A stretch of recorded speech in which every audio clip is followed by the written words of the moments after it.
মাগো কেন যে বান্ধাছ এই ডরি শূন্যতে বসিয়া রে তুই যতদিন মা বাইসা আছে ততদিন পর্যন্ত দিনগুলো ভালোই যায়। যখন মা মরে যায় তখন থেকে জীবনের যুদ্ধ আরম্ভ হয়ে যায়।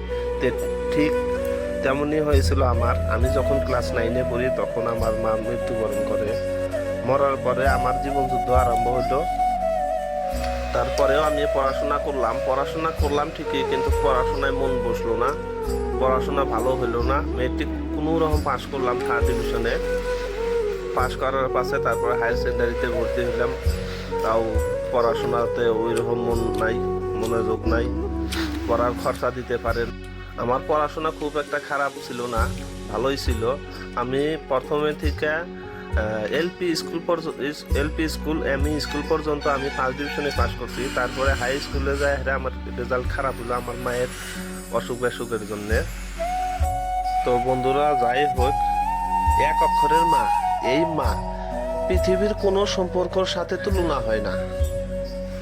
আমার মা যখন মরে তখন আমরা খুব ছোট 7-8-এ পড়ি। তখন আমরা কোনো কামাই রোজগার জানি না। আমার বাপে একলাই কামাই করে। আমরা মিডিল ক্লাস ফ্যামিলির মানুষ। আমার বাপে যা ব্যবসা বাণিজ্য করে 2-4 টাকা যা লাভ হয় খাওয়া দাওয়াতেই শেষ। আর কি খরচা করবো, মায়ের কাছে কি চিকিৎসাপাতি করবো। ভাইরে, কথাই আছে না যে যার মাথায় তেল আছে তার মাথায় মানুষে আইনা তেল ডালে। তে কথা সত্যি, মিছা না।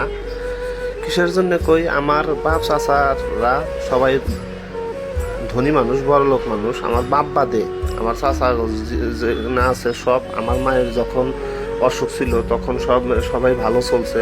আমার মামারা সব ভালোই চলছে। আমার মামারা মাস্টার আছিল। তারপরে তোমার যা আবাদ করছে, ফসল করছে, সব বহুত পাইছে। আবাদ ফসলের পয়সা, মুঠের কথা পয়সার কোনো অভাব ছিল না তখন কারো। কিন্তু আমার মায় সবসময় বাইসা থাকতে আঙ্গুরে কইছে, বাবা রে, যার যার হাত পাও তার বাপ মাও। নিজের হাত পাও আর নিজের বাপ মাও ছাড়া পৃথিবীতে কেউ কারো আপন না।